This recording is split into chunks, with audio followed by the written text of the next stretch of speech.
Okay, now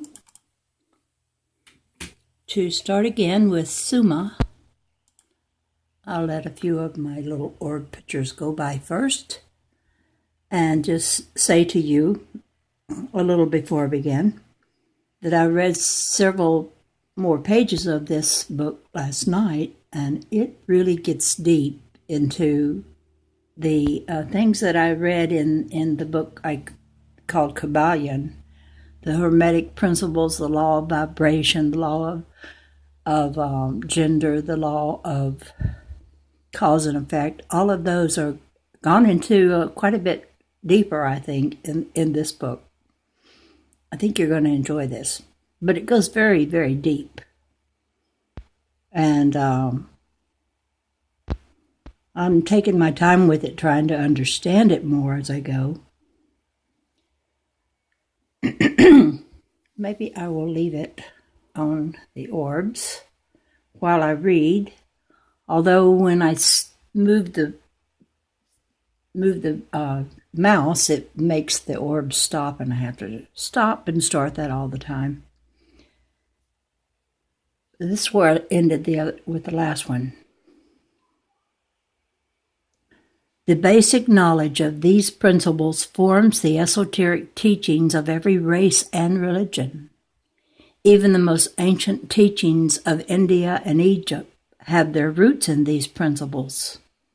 Advanced masters from all areas of this planet have been taught and enlightened throughout time by the Summa individuals, beings who come to this planet to assist those searching for the tools to unlock the mysteries of creation.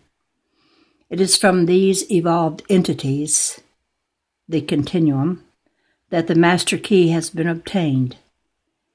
These principles are the basic underlying foundation of all existence, forming the basis for all displayed phenomena.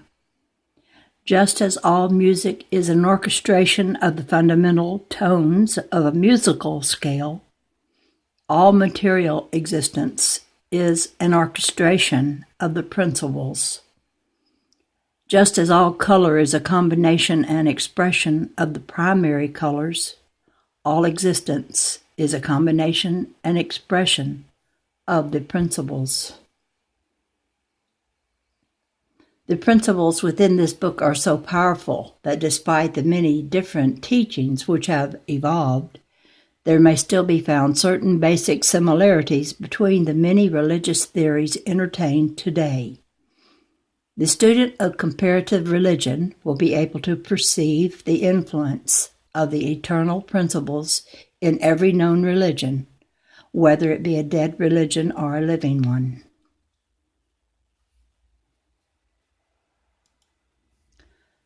These principles are the essence which has blossomed in many different forms, rather than establishing a single discipline of philosophy which would dominate the world's thought.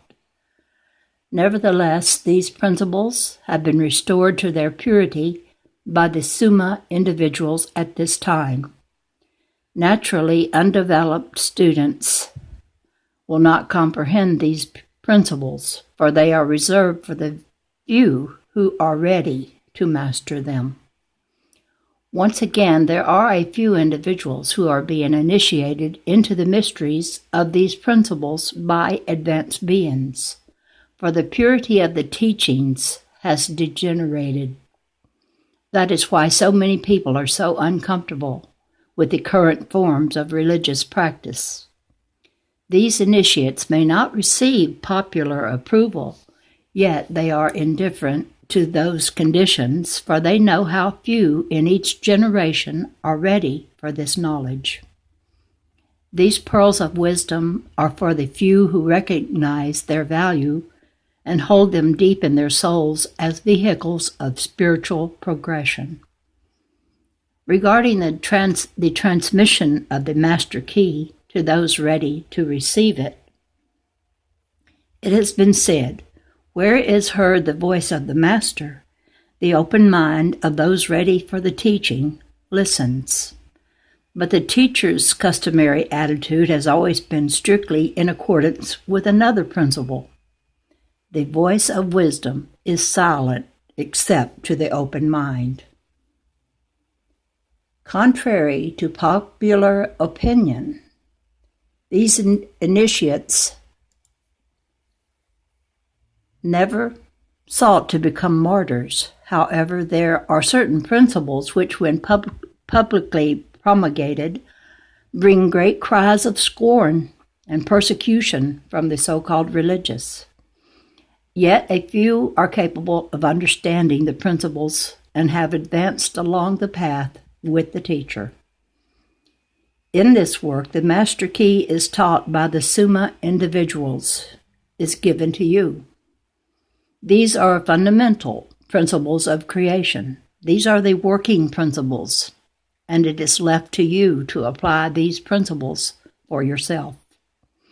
There will be those who read this book who will refuse to understand how creation provides for the continuance of the work, which must recreate itself in every age. Sometimes the work is neglected, but it cannot remain so forever. The master key which unlocks the principles of creation is a constant.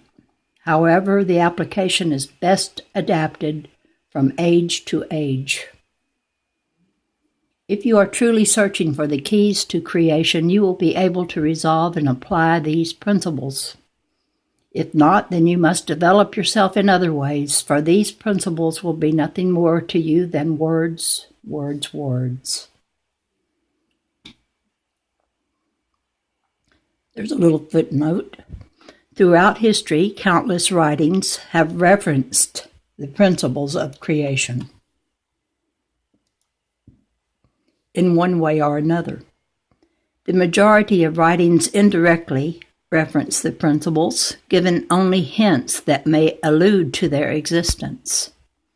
Few are direct and explicit.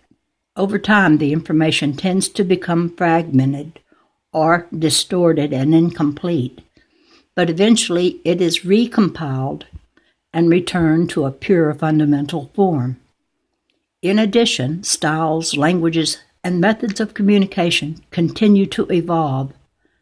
Therefore, explanations of the principles must be rewritten and adapted for each age in order to present them in a form more easily understood by the people of that era. That is what this work represents. Now, I've read far into this, and they do use the words like our quantum physicists are using, so this is very up to date. I listen to some of the quantum physicists as they make videos, and so you will recognize some of the words are just what our physicists are using. Okay. The Summum philosophy. The voice of wisdom is silent except to the open mind. Summum. The Summum philosophy embodies the principles of creation itself. From grand cycle to grand cycle, the fundamental esoteric teachings of the Summum Bonum are taught to select advanced souls, who then progress to new spiritual levels. The last recorded reservoir of these teachings on planet Earth has been found in Egypt, a home of the pyramids. All nations have borrowed from the ancient inheritance of Egypt, India, Persia, China, Japan, ancient Greece, Rome, and other countries partook liberally at the Feast of Knowledge, which the masters of the land of Ra and Isis so freely provided for them.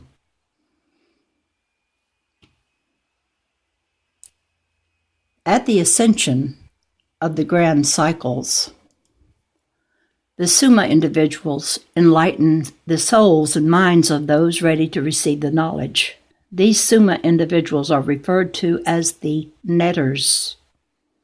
That's Neters in the ancient Egyptian hieroglyphs. Here on planet Earth, the pyramids were used as the storage house from which knowledge stored potentially could be obtained, transmitted, and then used dynamically to catapult the select advanced souls forward in evolution. Within the pyramid sanctuaries, the student would enter, then emerge as initiate or master to travel the four corners of the earth, carrying with them the precious kinetic knowledge. All serious students of these principles recognize the debt they owe to these venerable masters of those ancient lands and to their teachers, the Summa individuals. Even the teachings of the Gnostic and early Christians drew their roots from the Summa principles. Unfortunately, these same teachings were lost at the time of Constantine, whose iron hand smothered philosophy with its blanket of theology. The loss to the Christian church was incalculable, for its very essence and spirit was gutted. Its participants were thrown into the abyss of the Dark Ages. The restored purity of these principles rests with the faithful souls who dictate their lives to keep alive the message of these teachings. These teachings are not found in books to any great extent. The understanding is passed on from master to initiate, from initiate to student, from voice to open mind. Even today there will be found but few reliable books on this philosophy, although there are countless references to it in various phases of science, metaphysics, religion, and philosophy. Yet the Summum principles are the only master key which will open all doors to the knowledge of creation. These principles are formulated through nature and cannot be ascribed to a god or humankind. It is these principles which are the cause of gods and humankind, not vice versa.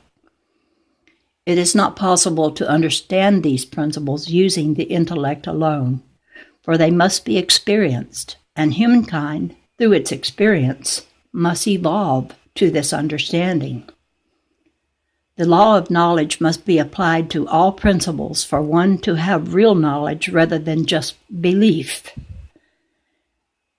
This systematic law of learning requires you to first question the principle and read the words about it. Secondly, you must take activity in the principle and experience the action, the cause and effect of the principle. Thirdly, you move to a knowledge of, rather than a belief about, the principle. For the principle and its workings become your personal knowledge through experience. For example, let us suppose you have never eaten an almond before and you would like me to convey to you the knowledge of what an almond tastes like. I can tell you that an almond tastes sweet, or that it is crunchy, bitter, smooth, or dry, and describe it in other ways. You now have a description about what an almond tastes like. At this point, you still do not know what an almond tastes like because all you have is some sort of belief of what it tastes like based upon my description of it. There really is no description that can convey to you what an almond tastes like. The only way you are going to know for yourself, rather than just having a belief, is for you to experience the taste of an almond through your personal experience of eating an almond. A knowledge of the principles of Summum requires you to apply the systematic law of learning and experience them, or they will be as mere words to you. There have been collections of maxioms, axioms, aphorisms, and precepts which are mostly not understandable to outsiders, but which are readily understood by the initiate once explained and exemplified by the masters. These teachings really constitute the basic principles of psychokinesis, which, contrary to the general belief, deals with the mastery of mental forces rather than material elements. Psychokinesis is really the alteration of one kind of mental vibration into another, a much more encompassing, varied, and dynamic process. The alteration of material forms, such as the changing of one kind of metal into another, is but an aspect of psychokinesis. Where is heard the voice of the master, the mind of those ready for the teaching is open. Summum. When the student's mind is open, then comes the voice to fill it with wisdom. Summum. According to these aphorisms, this book will attract the attention of those prepared to receive the teaching. Likewise, when the pupil is ready to receive the wisdom, then will this little book come to him or her. Such is the law, the principle of cause and effect, in its aspect of the law of attraction, will bring the voice and the open mind together. The student and this book thus come together. Since this book has come into your hands, you are now at a point in life to be exposed to the Summum philosophy. In case you're wondering what Summum is spelled like, since I don't have it on the words, it's Summum.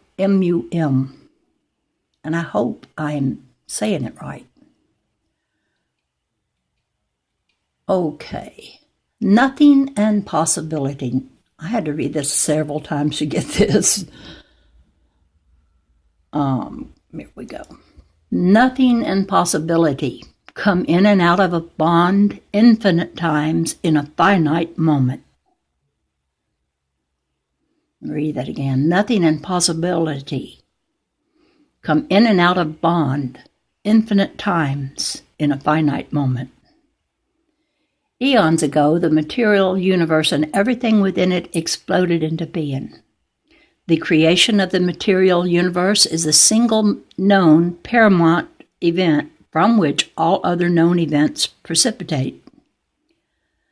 That it happened is obvious. Why it happened is the greatest mystery you have ever known. The enigma surrounding the cause of existence has forever captivated humankind's thought, and you search for the answers to this mystery in the questions, who am I? Why am I here? How did the universe come into being? Where did God come from?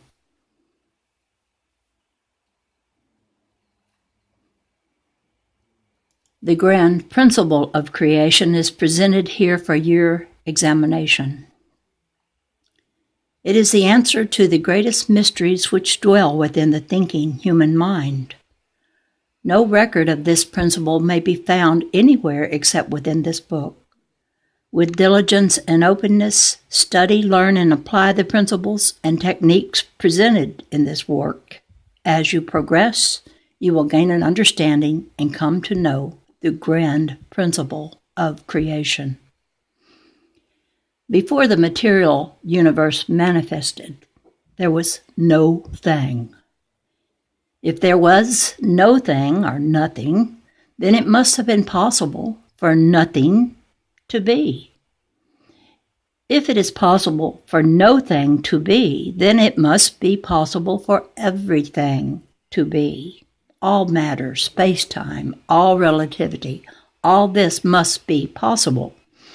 If there is all possibilities, then there must be the possibility of the no thing, the nothing.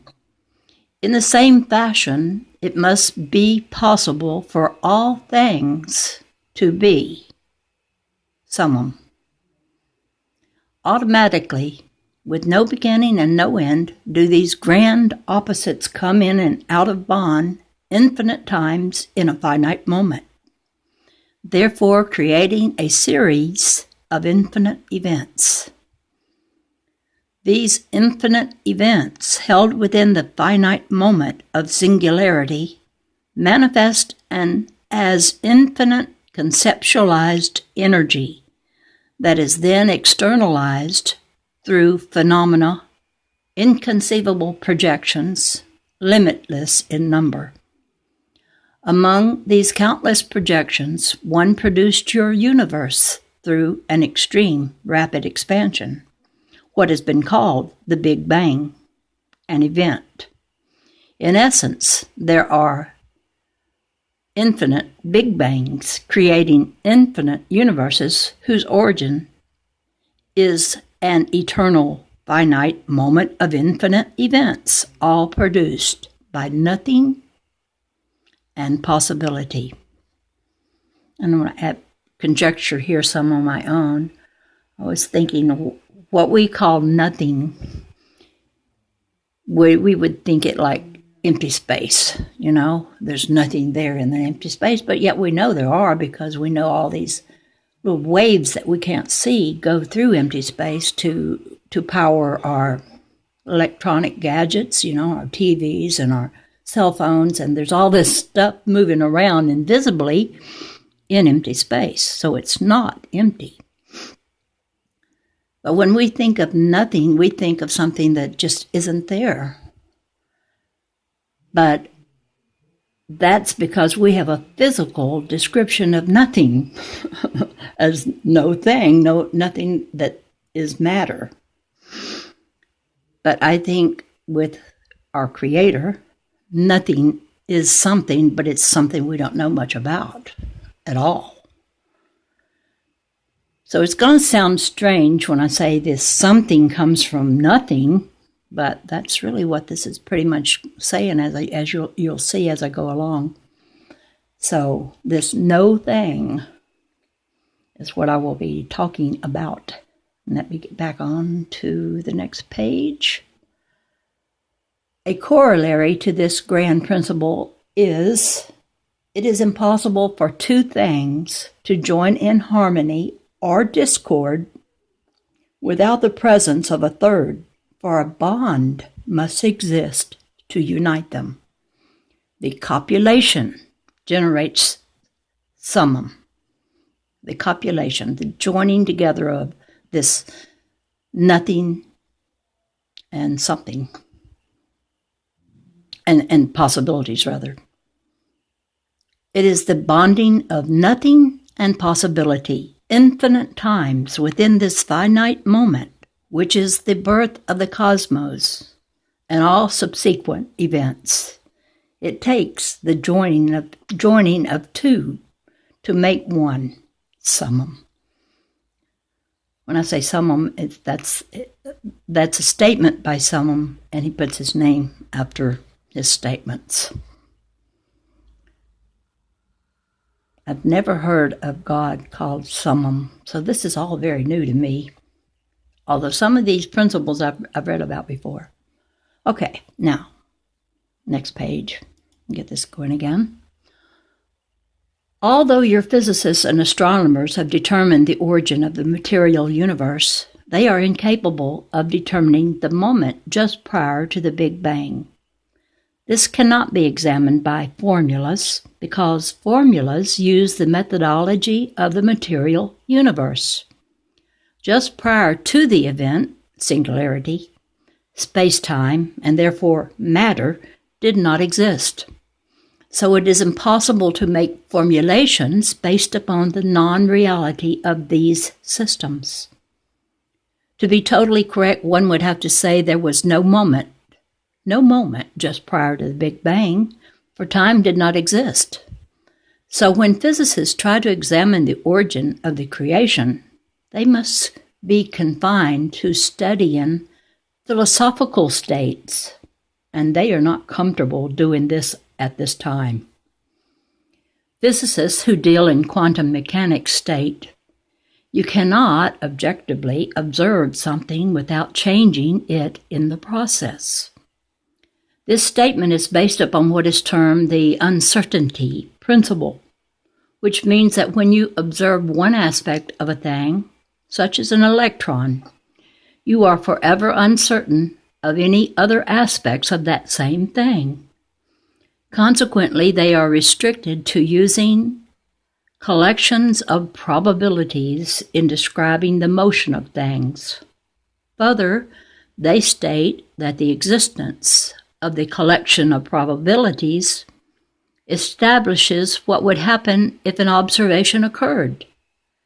Note that the term probabilities is closely related to the term possibilities. To the extent that the uncertainty principle is applied to the origin of the universe, you can readily understand the problem with the physicist's objective measurements or observations. No objective measurements are possible in solving this problem. The grand principle of creation embodies your subjective observation of creation itself, in which the process of observation between nothing and possibility produces the event of creation. This condition, in which the two grand opposites are poised in opposition to one another, results in summum, the sum total of everything. When one state of being observes another, there is created an automatic connection between the two. It is this relationship between possibility and nothing which generates the incredible event.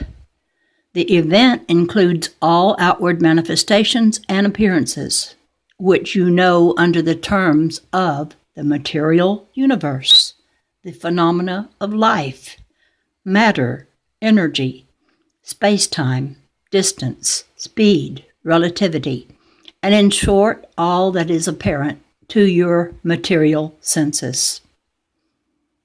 Summum, created by the copulation of nothing and possibility, is spirit, and may be considered and thought of as a universal, infinite, living mind. This mind is the effect of creation's copulation, manifesting the qualities of nothingness and summum possibility. From the copulation of creation emanates the 7 great principles of summum: psychokinesis, correspondence, vibration, opposition, rhythm, cause and effect, and gender. These principles are the nature of the grand copulation of creation. Despite the uncertainty principle's significant role in quantum mechanics, it can only be considered partially true due to the effect of paradox. The divine paradox, which is discussed later in this work, reveals that